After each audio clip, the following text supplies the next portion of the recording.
There was a time in my life when I carried a heavy stone in my heart. Every mistake I made, every word I spoke wrong, every chance I missed, I carried them as if they were chains tied to my soul. I believed that punishing myself was the only way to repay the world for my imperfections. But one day, sitting in silence, I realized something profound. The weight I carried was not teaching me, it was only breaking me. And when I looked at the world, I saw others carrying the same stones: anger, resentment, betrayal, pain. It was then I understood that forgiveness is not about the past. Forgiveness is about setting yourself free in the present. Today, I want to share with you why learning to forgive yourself and forgiving the world is not weakness, but the highest form of strength. Number 1. Forgiveness begins with the self. Many people believe forgiveness is something we give to others, a gift offered to those who have wronged us. But the deepest truth I have learned in my own journey is this: forgiveness must begin with the self. If your own heart is filled with shame, regret, or guilt, how can it find the space to truly forgive the world? I remember a time when I would lie awake at night, replaying every mistake I had made during the day. Words spoken too quickly, promises left unfulfilled, opportunities missed. I thought that the way to improve myself was to keep punishing myself, to keep reminding myself of how much better I should have been. But instead of growing, I was shrinking. My energy became heavy, my thoughts became clouded, and my heart closed itself. It was only when I paused and asked myself, if I spoke to a friend the way I speak to myself, would they feel loved or destroyed? The answer was painful, but it changed everything. Forgiveness begins with the self because we cannot pour from an empty cup. If your soul is thirsty for compassion, how will you give compassion to others? If your own wounds remain unhealed, how will you ever hold space for another person's pain? Imagine a tree with broken roots trying to give shade to those who pass beneath it. It cannot, because its very foundation is damaged. So too with us. The foundation of forgiveness must take root within our own being. We live in a culture that teaches us to strive for perfection. From childhood, we are praised for being the best, for achieving, for never failing. And when we fall short, we often learn to carry guilt like a badge of responsibility. But here is the truth: being human means being imperfect. To forgive yourself is to honor your humanity. It is to say, I made a mistake, but I am not the mistake. I failed in an action, but I am not a failure as a being. This distinction is vital. Without it, we confuse our actions with our identity, and that confusion keeps us chained to guilt. I once met a young man who carried deep shame for decisions he had made in his past. He believed that by holding on to guilt, he was somehow paying back the damage caused. But guilt is not a currency. It cannot repay, it cannot restore. It only poisons the present. I told him, when you punish yourself endlessly, you do not heal what happened. You only continue the wound in a new form. The first act of true transformation is not punishment but forgiveness. Only when he allowed himself to forgive could he begin to live differently and make amends in a healthy way. When you forgive yourself, you send a message to your own heart. I am worthy of love, even when I am imperfect. I am capable of growth, even when I stumble. I will not define myself by my wounds, but by my ability to rise from them. That message becomes your inner strength. It becomes the foundation upon which you can forgive the world. Because here is a secret. When you refuse to forgive yourself, you judge others harshly too. The anger you carry inward will eventually spill outward.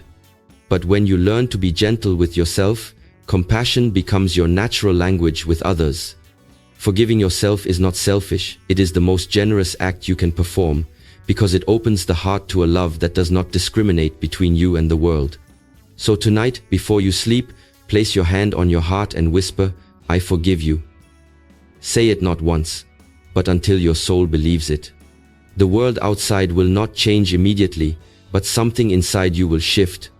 You will begin to walk lighter, breathe deeper, and see more clearly. This is where forgiveness begins. Not in the world, not in others, but here in the quiet chambers of your own heart. Number 2, guilt is not a teacher, it's a prison. There is a difference between learning from the past and chaining yourself to it. Many of us confuse guilt with responsibility. We believe that if we keep feeling guilty, somehow we are proving our goodness, proving that we care. But guilt is not a teacher, it is a prison. And the longer we stay inside its walls, the more we lose the freedom to grow. I remember a period in my life when I would walk with my head lowered, replaying certain events over and over in my mind. Things I said that hurt someone I loved. Decisions I made too quickly. Times when fear silenced me. I thought that carrying guilt was a noble burden, that it would make me more careful, more mindful in the future. But guilt did not make me mindful, it made me fearful. It did not make me wise, it made me small. This is the trap of guilt. It convinces us that self-punishment is progress. But ask yourself this: if every time a child fell while learning to walk, they chose to stay on the ground out of shame, would they ever stand again?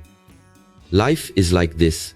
Mistakes are inevitable, but guilt keeps us lying face down on the ground, believing we no longer deserve to rise. Responsibility says, I fell. I will rise and I will walk differently next time. Guilt says, I fell and I deserve to stay down forever. One empowers, the other imprisons. I once spoke with a woman who carried guilt for over 20 years. She had lost someone close to her and believed it was her fault, even though circumstances were beyond her control.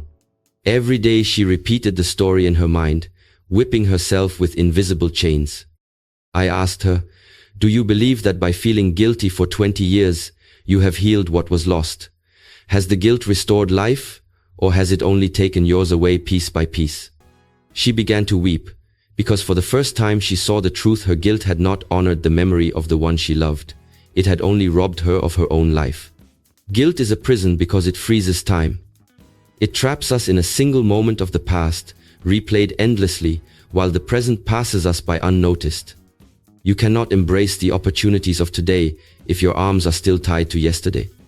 And yet, many people walk through life carrying these invisible chains. They smile, they work, they live, but inside they are imprisoned by something long gone. So how do we break free? The answer is not denial. It is not pretending the mistake did not happen. Freedom comes from acknowledgement and forgiveness. To say, yes, I was wrong. Yes, I caused pain. Yes, I fell short. But I will not let this one moment define the entirety of who I am. When you shift from guilt to responsibility, the prison doors open. Responsibility teaches, guilt only punishes. Responsibility transforms, guilt only condemns. The most dangerous lie of guilt is that suffering equals redemption, but your endless suffering does not undo the past, it only continues the cycle of pain into the future. Redemption comes not from guilt but from change. It comes when you take the lesson hidden in the mistake and walk forward with new awareness. That is growth, that is maturity, that is true transformation. If you are carrying guilt right now, pause and ask yourself, what am I really achieving by holding on to this? Am I healing or am I punishing? Am I learning or am I hiding? You will discover that guilt has nothing more to give you. Its lesson is finished. The only thing left to do is release it. And when you do, a new space opens within you. A space for compassion, a space for joy, a space for the present moment to finally touch you. That is the gift of leaving the prison of guilt. You step back into life, and for the first time in a long time, you are free. Number 3, mistakes are stepping stones. When you look at the path of your life, you will notice it is not straight. It twists, it turns, it climbs and falls. Along this journey, mistakes appear like stones scattered on the road. Some are small, barely noticed, and some are large enough to trip you and make you fall hard. But here is the truth I have come to realize. Mistakes are not there to stop you. They are stepping stones. Each one, if you use it correctly, can lift you to a higher place. I remember a time when I failed at something that mattered deeply to me. I had trained for months, poured my energy and focus into preparation, and still, the result was not what I expected. The disappointment was heavy. For days, I asked myself, Why did this happen? Was all the effort wasted? At first, I treated that mistake like a wall blocking my way, but slowly, as I reflected, I saw that the experience had revealed my weaknesses, exposed the gaps I could not see when I was moving forward blindly. That failure became my greatest teacher. It was not a wall, it was a step, waiting for me to stand on it and see from a higher perspective. The difference between those who grow and those who remain stuck is not that one makes fewer mistakes. It is that one sees mistakes as dead ends, while the other sees them as stepping stones. If you stop at your mistakes, they become tombstones. But if you stand upon them, they become milestones of progress. Think of a child learning to walk. They stumble again and again. If we looked only at the falls, we might say the child is failing. But in truth, each fall strengthens their balance, each attempt builds their muscles, and every mistake brings them closer to walking with confidence. Life works the same way.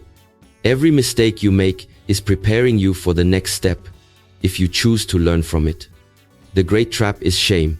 When we make mistakes, we often bury ourselves in shame, believing the error defines us, but you are not your mistake.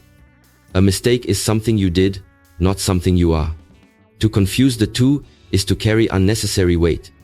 Imagine trying to cross a river filled with stones. If you pick up every stone and put it in your pocket, you will drown under the weight. But if you step on each stone, one after another, you will make it to the other side. That is the secret. Do not carry your mistakes, stand on them and move forward. I met a man once who had started 3 businesses, all of which failed. His family called him unlucky, his friends told him to stop. But he told me something remarkable. Each failure showed me something no book could teach. By the 3rd time, I had learned more about myself than I ever imagined.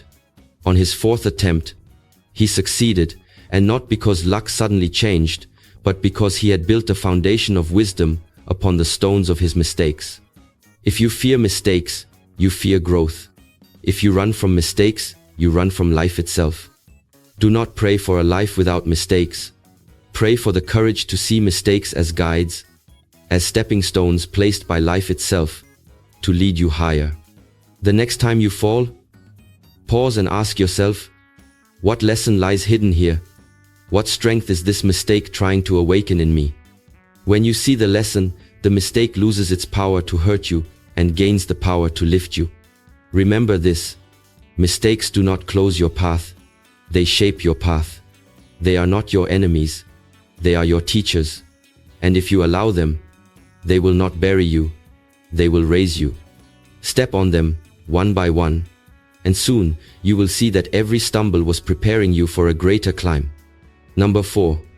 Release the illusion of perfection. From the moment we are children, we are told to aim high, to do our best, to strive for excellence. There is nothing wrong with striving. It pushes us to grow, to test our limits, to refine our character. But somewhere along the way, many of us confuse striving for excellence with the impossible demand of perfection. And this illusion of perfection becomes a silent enemy, chaining our minds and suffocating our hearts. I once met a young student who was incredibly talented, yet paralyzed by the fear of making mistakes. Every time he tried something new, he hesitated, double-checking, correcting, and second-guessing until he froze. When I asked him why, he whispered, "Because if it is not perfect, I am not good enough." This belief, carried silently by so many, steals the joy of learning and living. The truth is simple. Perfection does not exist. Life itself is imperfect. Nature does not grow in straight lines. A tree grows with bends and knots, the mountains rise uneven, the river flows with curves, and yet, in their imperfection, they are beautiful, complete, whole. Why then do we expect ourselves to be otherwise? Perfection is an illusion because it has no end. The moment you think you have achieved it, another standard appears, higher and more unreachable. Chasing perfection is like chasing the horizon. The closer you walk, the further it moves away. And in this endless pursuit, people forget to live. They miss the beauty of the journey, always waiting for some flawless future that never arrives. I too once fell into this trap. I believed that if I trained harder, if I performed better, if I spoke flawlessly, then maybe I would finally feel complete. But no matter how much I achieved, the feeling never came. It was only when I released the need to be perfect, when I allowed myself to be human, fallible, learning, unfinished, that I felt a strange freedom. It was like dropping a weight I did not know I was carrying. I realized that the goal was never perfection, but authenticity. To live fully, to give sincerely, to keep walking even when the steps are not flawless. The illusion of perfection also poisons relationships. When you expect perfection from yourself, you unconsciously expect it from others. You become critical, demanding, disappointed. But when you accept your own imperfection, compassion grows naturally. You see others not as failing to meet impossible standards, but as fellow travelers walking their own uneven paths. This shift can transform how you love, how you work, and how you live with others. Release perfection, and you release fear. Fear of judgment, fear of rejection, fear of not being enough. You begin to live courageously because you no longer need to hide your cracks. And the irony is this: when you stop demanding perfection, you often perform better, create more, and love deeper because your energy is no longer wasted on self-condemnation. Think of the Japanese art of kintsugi, where broken pottery is repaired with gold. The cracks are not hidden, they are highlighted, made beautiful. The piece is not perfect, but it is stronger and more precious because of its imperfections. This is the way of life. Your flaws, your struggles, your mistakes, they are not evidence of your inadequacy, but of your humanity. And when embraced, they become the gold that makes your soul shine. So release this illusion. Whisper to yourself, I do not need to be perfect to be worthy. I do not need to be flawless to be loved. I only need to be real. Perfection is a cage. Authenticity is freedom. Choose freedom. Choose to walk this path not as a flawless being, but as a whole being, alive in every step, growing in every breath. Number 5, forgiving yourself is an act of self-love. To forgive yourself is not an act of weakness, nor is it an excuse to escape responsibility. Forgiving yourself is one of the highest forms of self-love. It is the ability to look at your flaws, your mistakes, your past choices and say, I still choose to love you. This may sound simple, but for many people, it is the most difficult thing they will ever attempt. Why?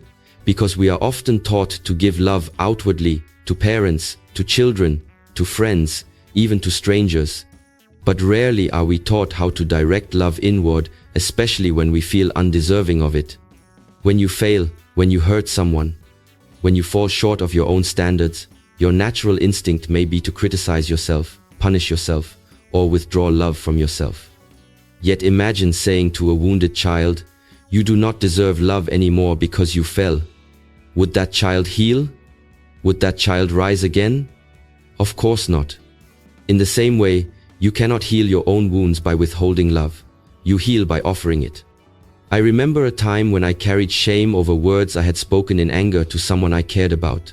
I replayed the moment again and again, feeling unworthy of their forgiveness and even more unworthy of my own. One night, sitting in silence, I placed my hand over my heart and whispered, I forgive you. At first, it felt false, as if I was trying to cheat my own conscience. But as I repeated it, tears came, not from pretending, but from releasing. In that moment, I realized that forgiving myself did not erase the wrong, but it created space within me to make it right. It was an act of love, not denial. Forgiveness is love because it acknowledges that you are more than your mistakes. When you forgive yourself, you affirm that your worth is not destroyed by your failures. You say to your soul, I see you, I accept you, I will not abandon you, even when you stumble. That is the essence of love, to remain present, even when it is difficult. Self-love is not indulgence. It is not looking in the mirror and ignoring your flaws. It is seeing them clearly, taking responsibility for them, and still embracing yourself with kindness. To forgive yourself is to accept that you are a work in progress, and that growth is often messy. Without this acceptance, you will always fight against yourself, always treating your own heart as an enemy. But with forgiveness, your heart becomes an ally again. Many people believe they cannot forgive themselves until they have proven their worth, until they have corrected the mistake, made amends, or achieved something new. But this is backwards. Forgiveness is not the reward at the end of change. It is the foundation that makes change possible. You cannot grow from a place of self-hatred. You cannot rise if you keep cutting your own wings. Only self-love gives you the strength to transform. Think of the people in your life you love most. You forgive them not because they are perfect, but because your love is greater than their imperfections. Should your love for yourself be any less? Should it be conditional, fragile, withheld until you become flawless? True self-love is unconditional. It stays even when you are broken, even when you are lost. Forgiving yourself is the deepest declaration of love you can give to your own soul. It says, I refuse to be my own enemy. I choose to walk with myself, not against myself. I choose compassion over condemnation. I choose love. And when you do, something extraordinary happens. The bitterness inside softens, the endless self-criticism quiets, and your heart begins to heal. You discover that the love you have always longed for has been waiting within you all along.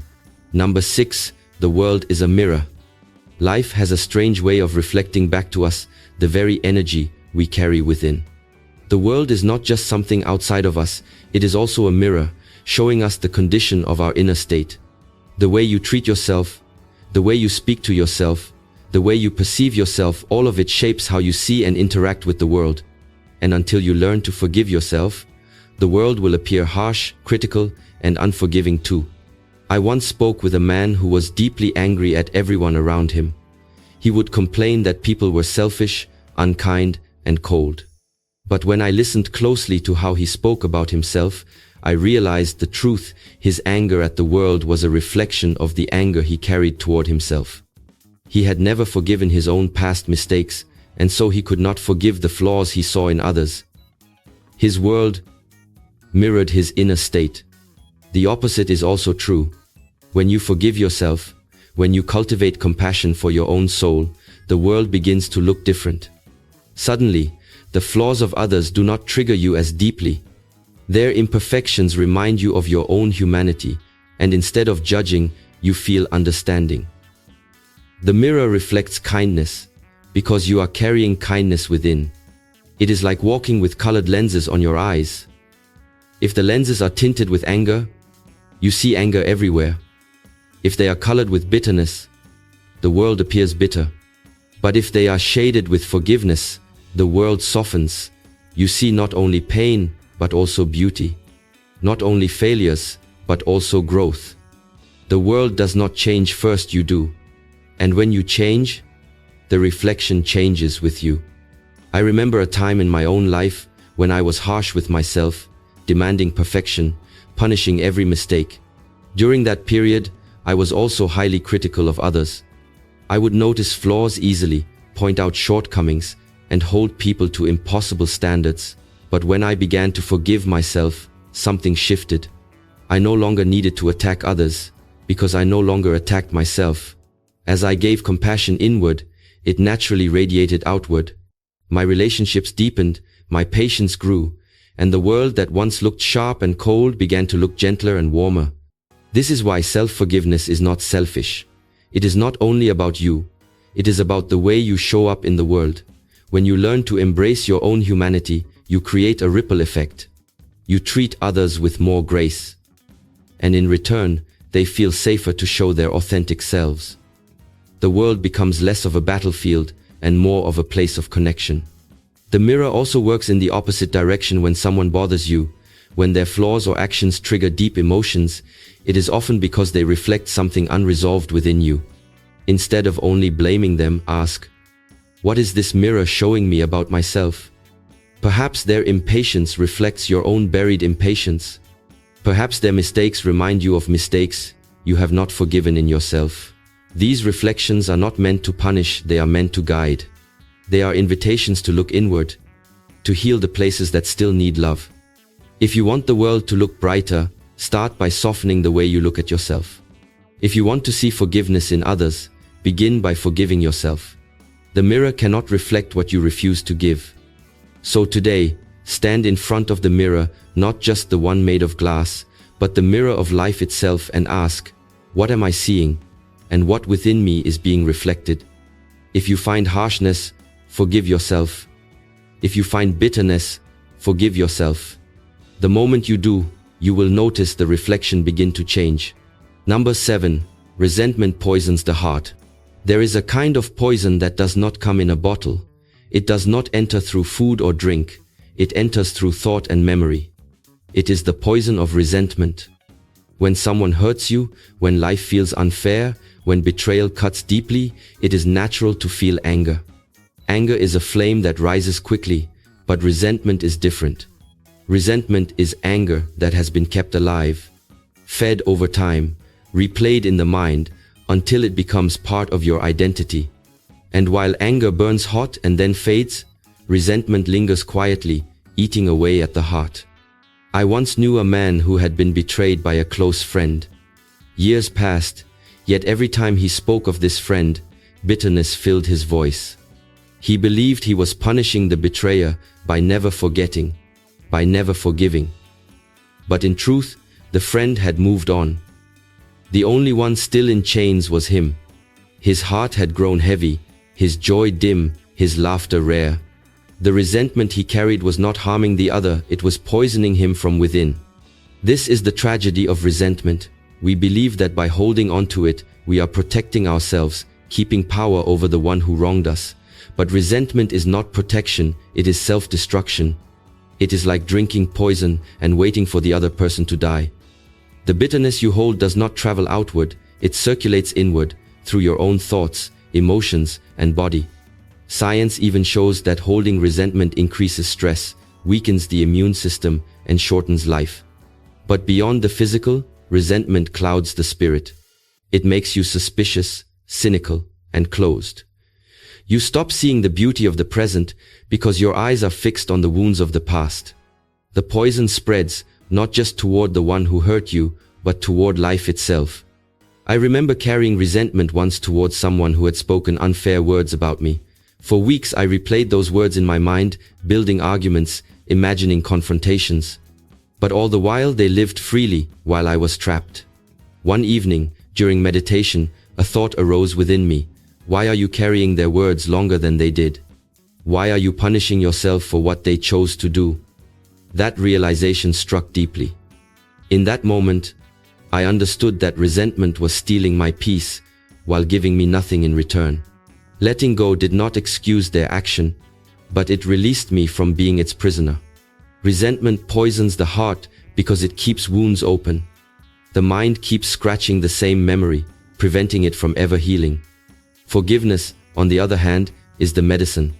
Forgiveness closes the wound not by erasing the scar, but by stopping the infection from spreading. To forgive does not mean you must trust again or even reconcile. Forgiveness is not about changing the past, it is about freeing the present. It is saying, I will not allow this hurt to control me any longer. I choose to live free. If you are carrying resentment now, ask yourself, what is this resentment giving me? What is it costing me? You will find that it gives you nothing but suffering and costs you peace, health, and joy. No amount of resentment can undo the past, but it can destroy your present. Choose differently. Release the poison. Place the burden down, not because the other deserves it, but because your heart does. When resentment leaves, space opens inside you for peace, for love, for life to flow again. Remember this. Anger is natural, but resentment is a choice. Do not choose poison. Choose freedom. Choose forgiveness. Number 8. Forgiveness is not forgetting. Many people resist forgiveness because they confuse it with forgetting. They believe that to forgive is to erase the memory, to pretend the wound never happened, to deny the pain that was caused. But this is not forgiveness. Forgiveness is not forgetting. Forgiveness is remembering, without allowing the memory to control you. It is carrying the lesson, not the weight. I once spoke with a woman who had suffered betrayal from someone she trusted deeply. Years later, the pain still lived in her eyes. She said, "If I forgive him, it means I am saying what he did was acceptable. It means I am erasing what happened." I gently told her, "Forgiveness does not rewrite the past. It releases your grip on it. The memory remains, but it loses its power to poison your heart." Her tears came because she realized that she had been holding herself hostage, not the one who wronged her. Forgetting is often impossible. Our minds remember pain as a form of protection, a way of keeping us alert so we do not experience the same hurt again. To expect yourself to erase memories is unrealistic, even unnatural. But forgiveness allows you to live with those memories without being broken by them. It is not about removing chapters from your story. It is about no longer reading them with bitterness. Think of a scar on your skin. It never truly disappears, but it no longer bleeds. You can touch it, you can remember how it happened, but it no longer causes pain. Forgiveness is what turns wounds into scars. Without forgiveness, the wound stays open forever, hurting with every movement. With forgiveness, it closes and becomes part of who you are, not as pain, but as wisdom. I remember an old teacher telling me, "Forgiveness does not mean the event was right. It means you will no longer allow it to steal your peace." These words have guided me in my own life. There were times when people spoke against me, times when betrayal cut deep, times when I questioned trust itself. For a while, I thought forgiving meant I had to trust them again, or pretend nothing happened. But I learned that forgiveness is not the same as reconciliation. It is not blind trust. It is the freedom to live without carrying resentment in your heart. When you forgive, you are not saying, "What you did is acceptable." You are saying, "What you did will no longer control me." That is power. That is liberation. Forgetting erases the lesson. Forgiveness keeps the lesson, but releases the suffering. This distinction is crucial. If we erased every painful memory, we would erase wisdom with it. Our mistakes, and the mistakes of others, often carry the very lessons that shape our character. To forget them completely would be to lose the stepping stones of growth, but to keep them with resentment is to poison our journey. Forgiveness is the middle path. It honors the lesson while discarding the poison. Think of history. Entire nations remember wars, injustices, and suffering. They do not forget, but many choose reconciliation, so the future is not chained to the past. Humanity would not progress if every wound remained infected. The same is true for the individual. You do not need to forget your pain, but you must not live in it forever. So the next time you are faced with the question of forgiveness, do not fear that you are betraying yourself by letting go. You are not erasing the truth. You are simply choosing not to let the truth imprison you. The memory can stay, but it will no longer sting. It will guide you, strengthen you, and remind you of the resilience of your spirit. Forgiveness is not forgetting, it is remembering with peace. Number 9, healing requires letting go. Healing is a natural process. The body knows how to close a wound, the heart knows how to recover, and the mind knows how to find balance. But sometimes, we interrupt this natural process. We keep reopening wounds, scratching at the scars, holding on to the pain long after life has tried to move us forward. And so, we remain unhealed, not because healing is impossible, but because we refuse to let go. I remember once injuring my hand while training. The doctor told me, if you leave it alone and allow it to rest, it will heal. But if you keep pressing it, if you refuse to release it from strain, the wound will deepen. His words struck me because they applied not only to my body, but also to my heart. How often do we keep pressing our emotional wounds? How often do we replay the betrayal, the insult, the mistake, refusing to let it rest? In doing so, we prevent the healing that could naturally arrive. Letting go is not easy. The human mind clings to the past because it fears losing control. It thinks, if I keep remembering, I will protect myself from this happening again. But in truth, clinging does not protect you, it imprisons you. The past already happened. Holding onto it does not stop the pain. It only repeats the pain. Letting go is the only doorway to healing, because it allows space for something new to grow where pain once lived. I once met a man who carried deep bitterness toward his father for decades. His father had been harsh, demanding, never satisfied with his efforts. Even after his father passed away, the man still felt unworthy. He told me, "I cannot heal because he took too much from me." I asked gently, "Who is holding you now, your father or your memory of him?" After a long silence, he whispered, "It's me." At that moment, he realized the truth. The one preventing healing was no longer his father, but himself. Only by letting go of the grip on that old story could he begin to write a new one. Letting go does not mean pretending it never happened. It does not mean you agree with what was done. It means you are no longer willing to live as a prisoner of what happened. You release the pain not to excuse the past, but to free the future. Healing is not forgetting, it is choosing not to carry the wound any longer. Think of a bird that has been injured. If it keeps pecking at its own wound, it will never fly again. But if it allows time, rest, and space, the wing will mend, and it will soar once more. Your soul is no different. Every time you revisit the hurt, you tear the wound open. Every time you let go, you give yourself permission to fly again. Letting go requires trust. Trust that life will continue.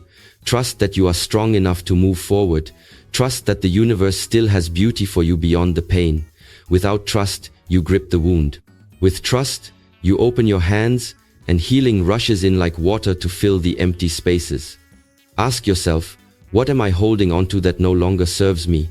What pain have I fed with my attention, keeping it alive? Then gently tell your heart, it is safe to release this now. I am ready to heal. Healing is not found in clinging, it is found in surrender. When you let go, you do not lose, you gain. You gain peace, freedom, and the strength to walk into tomorrow unburdened.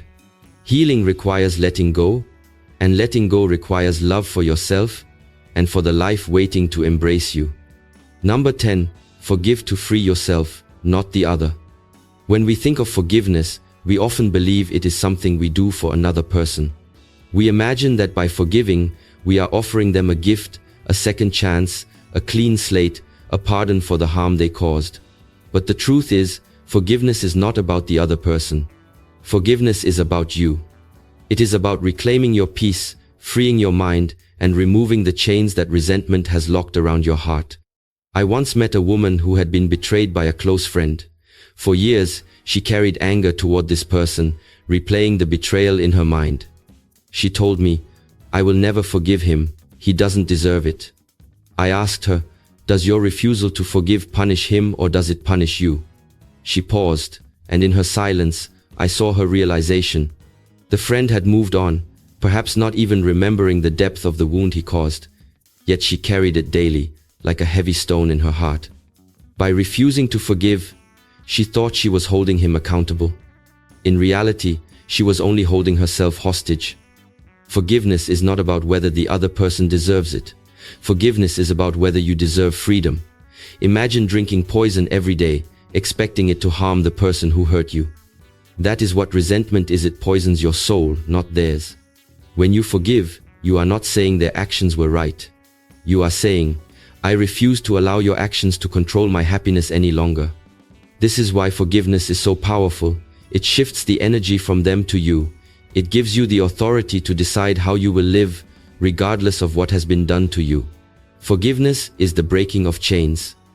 The other person may never change, may never apologize, may never even acknowledge their wrong, but with forgiveness, you stop carrying them inside you. I remember carrying anger towards someone who once wronged me. For a long time, I thought holding on to that anger gave me power. But in truth, it drained me. It made me restless, heavy, unable to move forward with clarity. One day, in meditation, I asked myself, who is truly suffering because of this anger? The answer was immediate. It was me. The moment I chose to forgive, nothing about the past changed, but everything about my present did. The weight lifted. I could breathe again. I could live again. That is the gift of forgiveness. It frees the one who chooses it. Forgiving someone does not mean you must allow them back into your life. It does not mean you must trust them again or accept their behavior. Forgiveness does not require reconciliation, it only requires release. You let go not to heal them, but to heal yourself. Forgiveness is for your peace, not their comfort. Think of a bird trapped in a cage. Each bar represents anger, bitterness, resentment. Every day you hold on to these